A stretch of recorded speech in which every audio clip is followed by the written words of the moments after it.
My guest today is Rafal Felbur, wissenschaftlicher Mitarbeiter to the Chair of Buddhist Studies at Heidelberg University. Rafal received master's degrees in sinology from the University of Warsaw and in Chinese languages and cultures from Leiden University, and then arrived here at Stanford for his PhD, where he completed a dissertation in 2018 on the 5th century exegete Seng Rui and early Chinese formulations of Buddha nature thinking.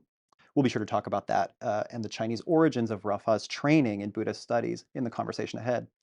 As postdoctoral research fellow at Leiden University from 2019 to 2022, Rafa co-authored a digital humanities initiative, several, including a procedure for the automatic detection of textual similarities between Chinese and Tibetan scriptures and an editing environment tool on the platform Open Philology for tracking variations within a single Buddhist text.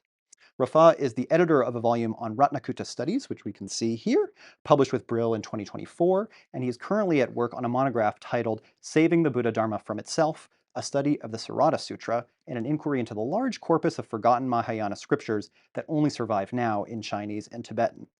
That will be the basis of a talk that he's giving on campus for the Ho Center tomorrow, titled In the Great Vehicle, Down Roads Less Traveled. So welcome, Rafa, and welcome back to Stanford. Thank you. Thank you, Miles. We're really excited to have you back, Mm, and I thought I would take the occasion of you being here at Stanford to open with a conversation a little bit on the chronology of your academic training, both before and mm, after you were here, and a chance maybe to talk about the thesis work that you did here. I'm thinking specifically of a way that you introduced yourself to me and to the group as you were returning, mm, where you described the sort of funny, maybe chronologically backward way in which you've taken yourself through mm, Buddhist studies as somebody who, as we were just learning, focused on Chinese culture and the Chinese language in your master's degrees, and indeed at the beginning of your later graduate studies as well, mm, as a way back to eventually, or outward to, Tibetan and Indic sources. And you mentioned that there's one way in which you could think of this as being backward, but it could also provide you a certain kind of advantageous or different look at Buddhist studies, insofar as now that also mirrors the direction of the texts that you look at. You're looking at texts that only survive in Tibetan and Chinese, for which we mm, have to infer something about the Indic sources. And so I thought I would ask you a little bit about that, about the mm, particularity of getting into Buddhist studies in that direction, and mm, then continuing to find that as a mm, vehicle, to use a word that we're going to be mm. returning to, for going through textual history. Yeah, it's true. Thank you for this question. It's true that I began with Chinese. I was fascinated primarily in Chinese, in fact, in the Chan or Zen tradition. And I set out trying to understand the cultural, philosophical, literary, conceptual underpinnings of that movement. And that brought me gradually from the medieval period, um, that is from the 6th, 7th, 8th centuries backwards, Mm. to the period in which Buddhism was first introduced into China, that is a process that began in the 2nd century. And though I began with Chinese, eventually I found myself interacting and trying to make sense more and more with of the Indic input. Mm. Even though still my focus was on the Chinese developments, Chinese reformulations of Buddhism, I found myself having to increasingly engage with Indic sources. Um, and then at a certain point, due to uh, factors outside of my control, basically um, where positions were available for people like myself, I ended up working with colleagues who were experts in Indian and Tibetan materials. And so eventually, biographically speaking, I ended up becoming someone who spent more or less an equal amount of time dealing primarily with the Chinese materials as with the Tibetan and Indian. But coming back to a formulation that you used in your question, um, this going from Chinese to the Indian, um, in a sense, it's going back, um, in the sense that fundamentally Chinese Buddhism uh, is a later development, and Indian Buddhism is chronologically earlier. Right. Uh, but in another sense, actually, it's not going back. Actually, staying with and engaging with the Chinese sources is, uh, in one sense, going back in the sense that Chinese sources are still, in many cases, much, much earlier Hmm. than the Indian so-called original sources of Buddhism, because as you know, while Buddhism developed in India, Mahayana Buddhism flourished in India, and several hundreds of Mahayana sutras were composed in India. Eventually, Indian Buddhism vanished from India and survived in Chinese and Tibetan. And for many Indian scriptures, for some at least, we do have Indic, that is Sanskrit and increasingly Gandhari evidence. But in most cases, even when we do have Indic evidence for these Indian scriptures, that evidence is actually quite late. Hmm. And the Chinese evidence is much, much earlier. So yeah, going to the Indic sources was in a sense going back. Yeah. But at the same time, the ability to engage with the Chinese sources, that is the Chinese translations um, of Indic Buddhist scriptures, allows me to stay close to the beginning. Yeah.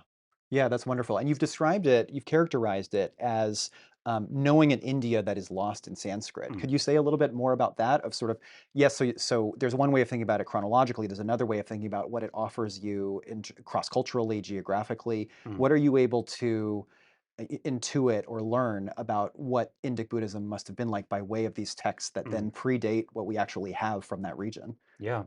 Well, many, we don't know exactly how Mhm. many uh, Indic scriptures, Indic Buddhist scriptures in general, and specifically Indian Mahayana sutras were written. I don't think scholars know exactly how many of these things were written, but a fair estimate is a couple hundred, Hmm. and that's a lot. That's a lot. So far, Buddhist studies as a discipline of academic inquiry has been around for more or less 2 centuries. And after 2 centuries of really hard work by really dedicated people, we, that is the discipline of Buddhist studies, has produced reliable, good quality studies of maybe a couple dozen of these Indic Buddhist Mahayana scriptures.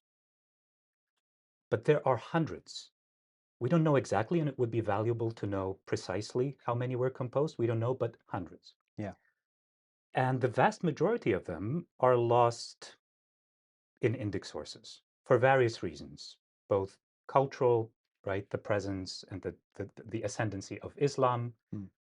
in India from a certain point on, but also material factors. Manuscripts were simply um, very fragile, and especially in the humid and hot Indian climate, perished very easily. So various reasons. Yeah. Let's not get into that. Yeah.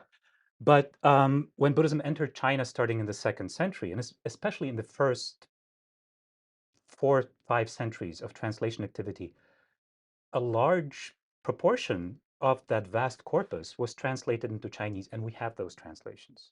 So we often find ourselves in a situation in which we are dealing with a scripture composed in India, but a scripture, all evidence for which has been missing from the Indian world for centuries, but which has been preserved in a Chinese translation, Yeah. often a very early Chinese translation, going as far back as the 2nd, 3rd, 4th century. The Tibetan element is also important, Right. but Tibetan translations are considerably later Yeah.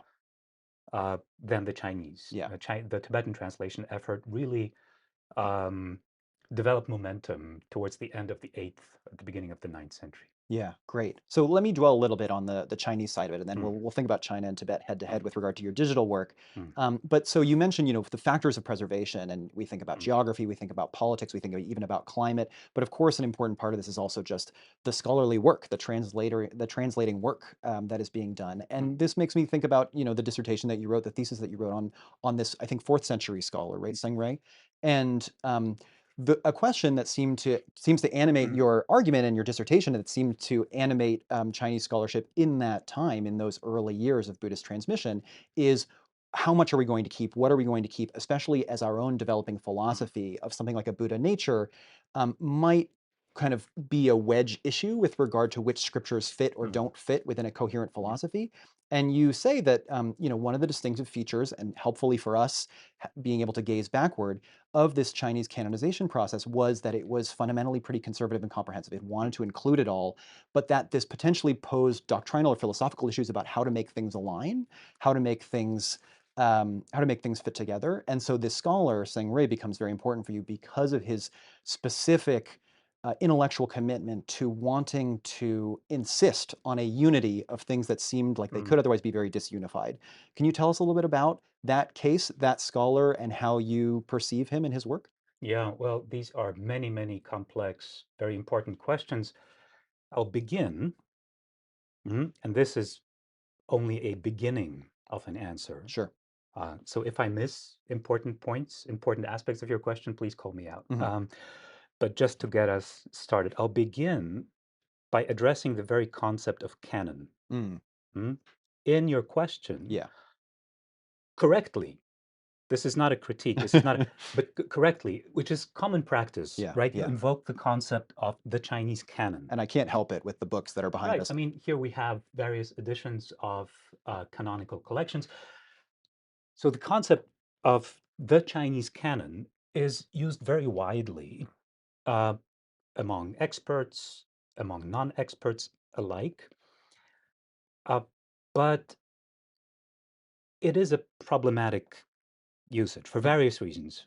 Um, Now, obviously, the word canon itself, right, originates from uh, the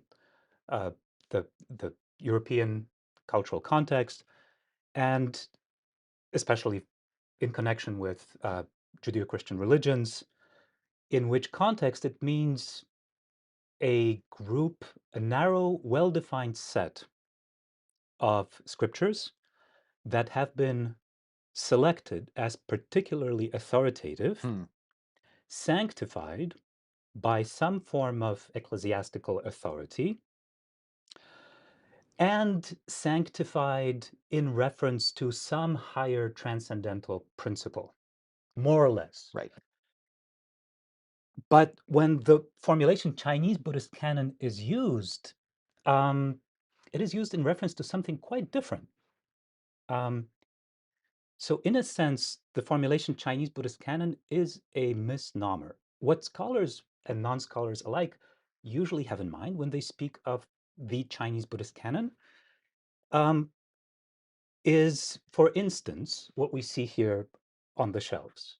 We have here several editions of what in Chinese obviously is not called a canon. It's called literally the great accumulation of texts, Hmm. great accumulation. And this is what these things actually are, right? They are just vast assemblages of everything identifiably Buddhist, not just specially selected, historically authoritative, sacred scriptures, but all manner of other writings that were thrown into this big collection, Hmm. right? Biographies, historiographies, bibliographies, catalogs, things like narrative cartography, so basically descriptions of different places, all kinds of literature thrown into this big box and called the big accumulation of writings, 大藏经. And so commentators, Western commentators, scholars, seeing this state of affairs, frequently observe that the Chinese Buddhist canon is somehow different Hmm. from European Christian, Jewish canons, right? That it's different fundamentally, structurally. It's much more Yeah. capacious. It's open as opposed to closed. I think, and therefore they also tend to conclude that the kind of canon that European or Judeo-Christian cultures, traditions had simply did not exist in the Chinese Buddhist context. Right? They say, oh, in Judeo-Christian traditions, canon, with all of its associated dynamics, Hmm. right, of ecclesiastical authority, orthodoxy, And and principles of all selection. selection, but also all the other cultural dynamics that go with that. Hmm. For example, right, the possibility that there is a church-like structure that will identify and persecute Hmm. those who do not adhere to the canon. Hmm? So basically, the dynamics of heresy, persecution, scriptural fundamentalism. Right? Commentators say no, that's all missing in the Chinese Buddhist tradition, or in the Buddhist tradition more broadly. Like it's a fundamental difference, they say, between the Judeo-Christian traditions, which are fundamentally based on scripture, and those other Buddhist traditions. I don't think so. So now Right? another shoe drops. I think so, yeah, exactly. I think, and the particular figure that I focused on in my dissertation, and you kindly invoked this figure's name. I'm interested in this particular figure, yes, but as a kind of as a token, as a representative of this bigger problem Hmm. of canonicity. Uh, as a case study or as evidence that in the Chinese Buddhist context, we find the same dynamic of ecclesiastical authority coming in to, to implement, to establish an authoritative body of knowledge and to arrogate to itself the power to, to demand that everybody follows this authoritative body of knowledge and to punish those who will not. So that's basically the problem that I was getting at Yeah. in my dissertation. So I wonder about this with regard to the talk that you're going to give tomorrow Mm, and the topic that I think we will dwell on later in this conversation, the question of what we do about the fact that there are Mahayana scriptures mm, in this Chinese world that are frequently repeated, mm, that are practiced, performed, that are given, as we've learned from other guests on this show, mm, mystical powers in terms of what it can mean to devote one's life to a specific sutra, and mm, therefore whether it's the diamond, the lotus, the garland sutra, have a sort of pride of place mm, and are replicated in various recensions and forms, but nevertheless are more likely to persist and endure, mm, versus scriptures for which never made it back to Indic translation or an Indic form, and are therefore maybe more neglected. When you look at the variety of different religious mm, texts that are then on offer, what do you think about the problem of inclusion and unification and an open canon, paradoxically, on the one mm, hand, versus the need to impose orthodoxy, to punish heresy, to consider the bounds around what is believed and mm, what is allowed on the other? mm. Where does this amorphous mass of alternative scriptures belong in that Chinese conversation? Where does that mass of amorphous scriptures belong in this Chinese conversation? Well, I think one way to get at this question is to first consider from whose perspective, Hmm. hmm? Right? Uh, for communities of active Buddhist belief and practice in East Asia, the answer to this question will be different, right, than the answer that we as scholars might contemplate. And there are, of course, scales of in between Sure. these two identities. Um, for communities of living religion and practice, these scriptures, I think, I'm not in a position, of course, to speak for these traditions, um,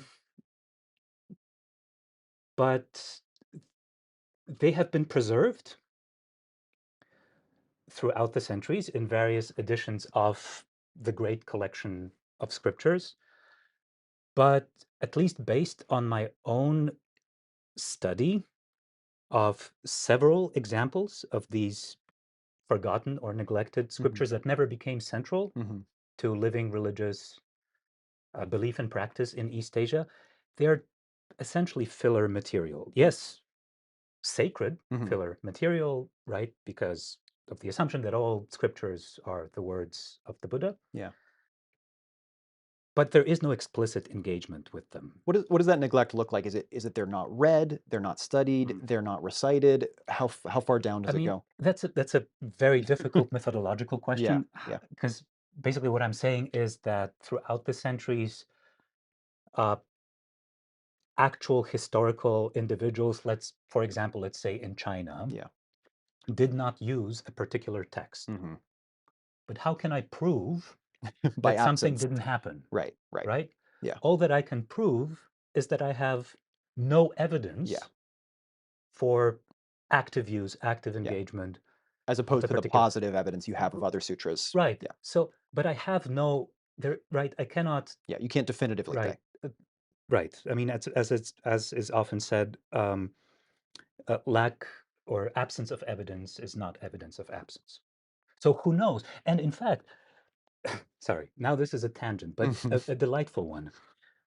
As you very kindly pointed out, I have a study coming out in which I tried to make sense of one of those scriptures that fall in this category of Mhm. scriptures that never became very popular Mhm. in Asian Buddhist traditions in India, in China, and Tibet.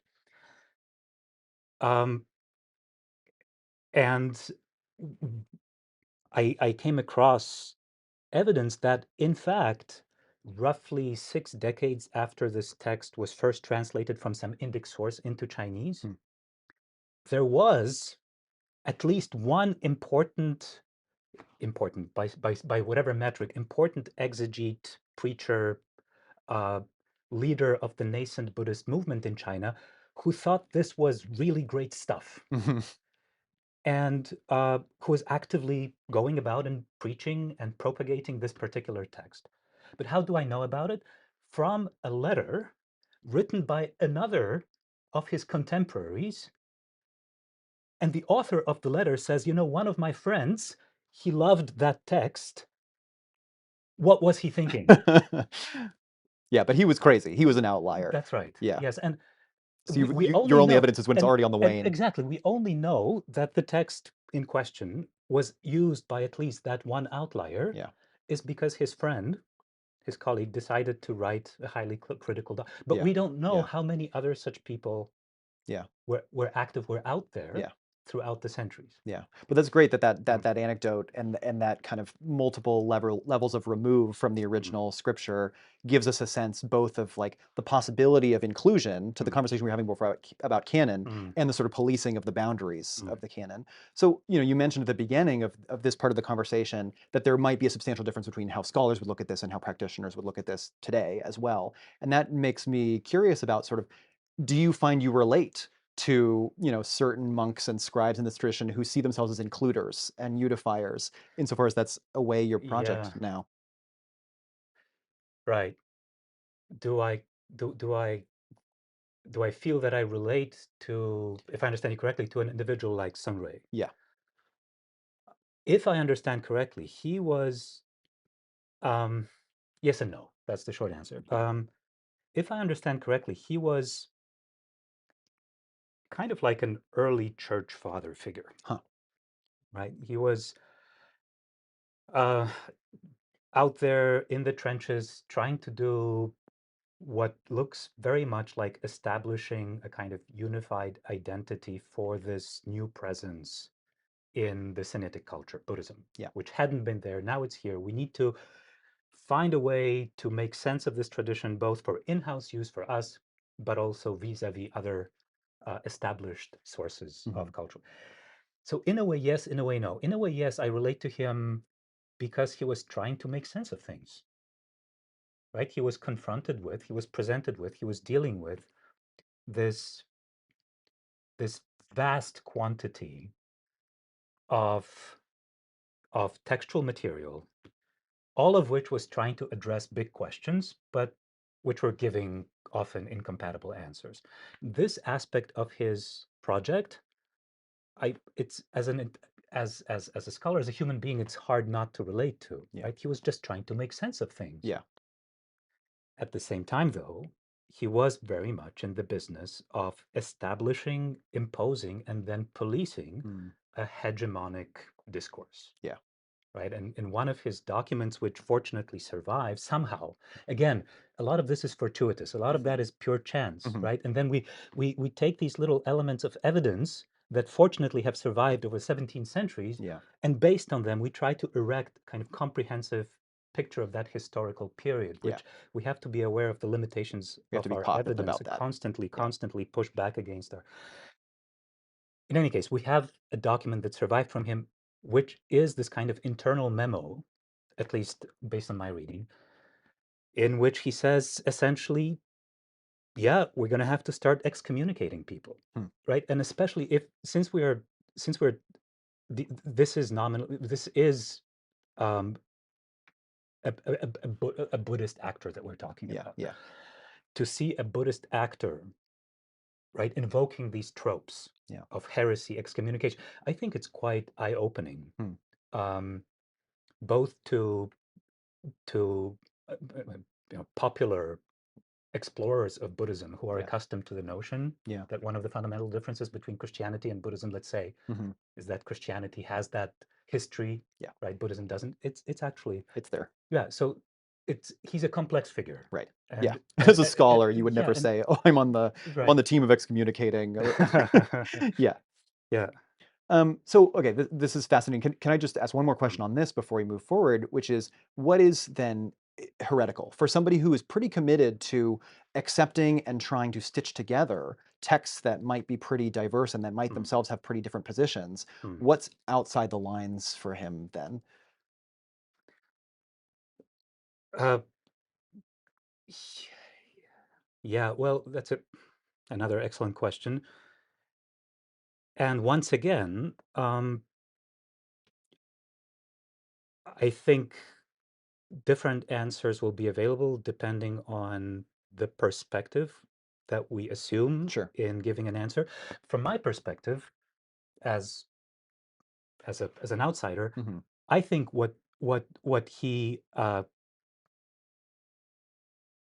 what he's particularly sensitive about in his effort to create this complete, closed, and authoritative hegemonic discourse is simply any presentation of Buddhism that he identifies being offered by his contemporaries. He's mainly in dialogue or in kind of critical engagement with his contemporaries that that will not subscribe to a kind of universal, unified, totalizing vision. Hmm. Mm? That's a funny irony. But it's an irony. Well, Mm. insofar as, you have to be inside my universal Yes, totalizing vision, or yes, else you're not exactly. included in. Yeah, yeah, yeah. So this is what I see him doing. This Hmm. is the game that I think he's playing. Hmm. Of course, he doesn't say it like that, Hmm. right? Hmm. He has all kinds of holy ways, Hmm. all kinds of arguments, theological arguments. Hmm. For example, arguments concerning this notion of Buddha nature, Hmm. which enters the Sinitic Buddhist world more or less at that time. And it's interesting because in a lot of what has been said about this notion of Buddha nature in scholarship, but also in popular literature today, to date, in Western languages, has come down to this idea, this kind of Weberian notion that the reason why this notion of this idea of Buddha nature found such great success in China was because uh, the Chinese mind, Hmm. right, this kind of universalized concept, Yeah. this Chinese mind was particularly receptive to Hmm. thinking in terms of immanence as Hmm. opposed to transcendence, a kind of egalitarian potential for everyone to become a sage, right? So scholars and popular commentators said, oh, Buddha nature became so popular in China because the Chinese culture, Hmm. before even the first contact with Buddhism, already thought in terms of kind of inherent potential for something good. Yeah.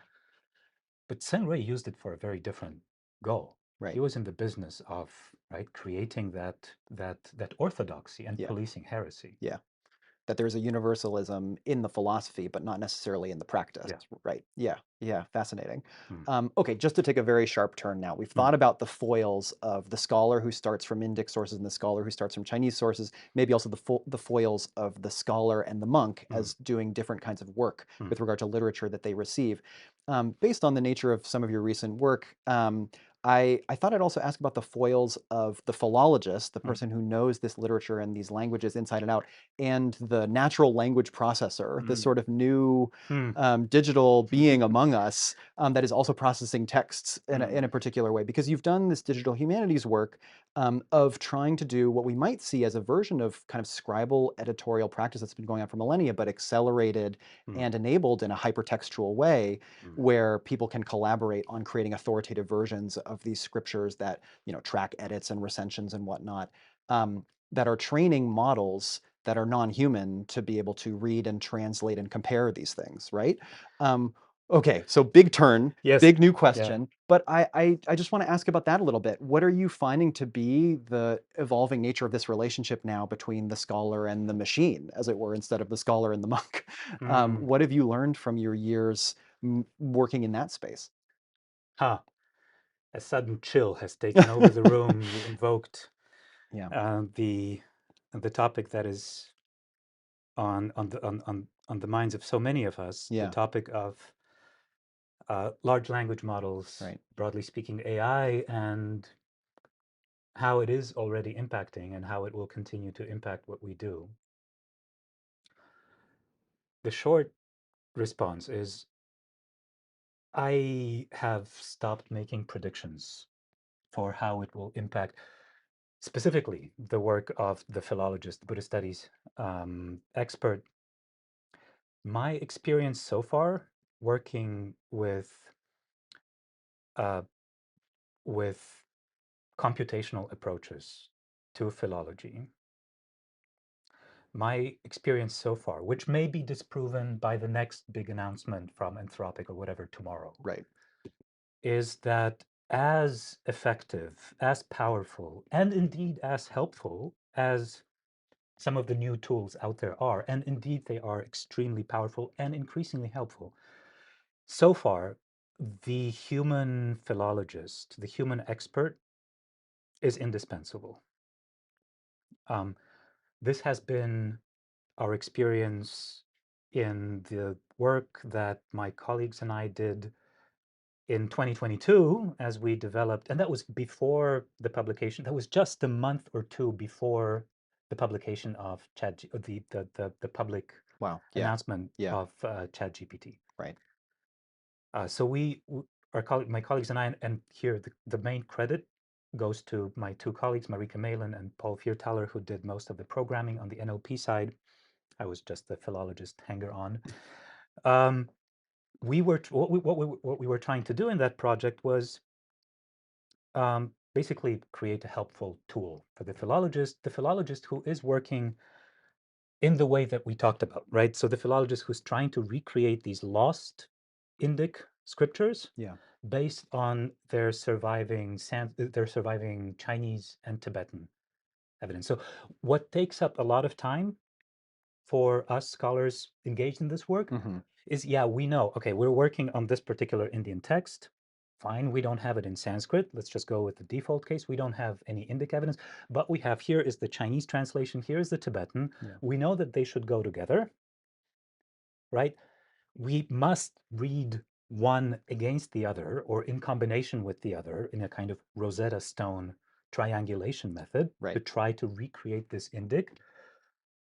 But we don't really know which passages in the Chinese actually correspond to which passages in the Tibetan, and it's extremely time Hmm. consuming Hmm. to align the Hmm. corresponding passages before we even can start to do the real work of trying to make sense of this material, right? So we wanted to develop um, a computer application that will allow us to do that automatically, right? You throw in the Tibetan, you throw in the Chinese, you press the red button, and out come both texts beautifully aligned, ready for us to work.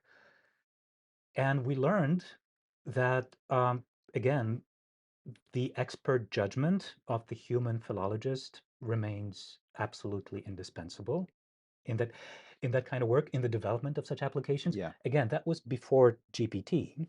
Now, amazing new developments are happening almost daily. Yeah. And you had here Marcus Bingenheimer, Hmm.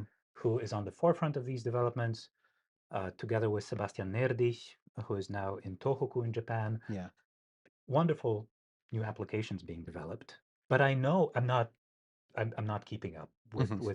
the technical aspects, but I know from conversations with Marcus and with Sebastian that even now, even with these new technologies available, still human judgment, Yeah.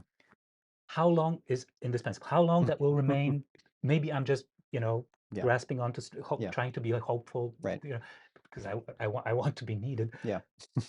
So, but that's my perception. And yeah, and I think based on what you published, what I learned about that was it's not just as we might imagine that the human is necessary at the end stage of saying, Mm, okay, I've got these texts aligned. Now the interpretive mm, work of looking at these two together and trying to intuit what the third mm, missing text was. mm. That kind of makes intuitive sense to us that role would continue to exist and be needed, and in Yeah, fact be the whole, the purpose of what we do. But it's also the preliminary work, yeah, right? That it was training the model in the first place to mm, have the right guardrails, to set the golden standard, as you put it, yeah, to be able to do this matching yeah, properly. That was also necessary. yeah. And from what I understand, the the LLM based technologies and their applications for Buddhist studies, they have, as all of these applications, they have to be trained Right. on training data, Yeah. right? Your Chat GPTs, your Geminis, and the others have been trained on basically everything that Hmm. is out there, copyrighted or not. Right? Yeah. That's a Yeah. sensitive topic. But when it comes to training these tools for Buddhist studies applications, there is really very little of quality. Hmm. Mm? And uh, and that's the bootstrap element. Without this human training data, this high quality human training material, Yeah. these applications will continue to underperform. Yeah. So we talk about these trainers and these collaborators as philologists, but it sounds like it's important also to think of them as curators in a way for the material that Mm. the engine is being trained on. Would you say, or is there a different professional title you would give them? Well, I am a little bit concerned. Curator sounds lofty. Hmm. Um, I sometimes feel that we have become, or we are becoming. Uh, I'm looking for a different term than curator. Well, can I ask you a little Something bit? more ephemeral, right? Yeah. Something more expendable. Hmm. Right? Who knows? Maybe once we have trained these models, they will become so efficient Yeah.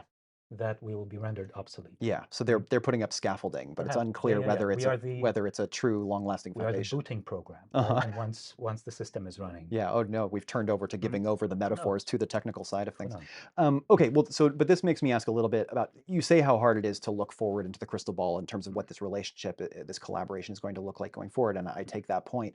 What about looking backward? Mm, Is there a way in which doing this kind of digital work gives you a perspective on what scribes and editors did for centuries over time when they had texts together that they were trying to maybe compare, or didn't have the access to the two texts and were kind of working, with one eye mm. closed? What does it tell you looking back? Yeah, it is sometimes gratifying and reaffirming to see that some of the historical individuals, historical figures whose work we engage with in the form of texts, primarily in the case of a philologist, but also institutions, etc., that they were engaged in something fundamentally similar. Hmm. Mm. Yeah. Uh, Philology is often presented as a quintessentially modern scientific enterprise, having its origins in 19th century German Right. universities, where the humanities wanted to establish themselves or present themselves to the German public as just as every bit as scientific as mathematics, physics, evolutionary biology, and whatnot.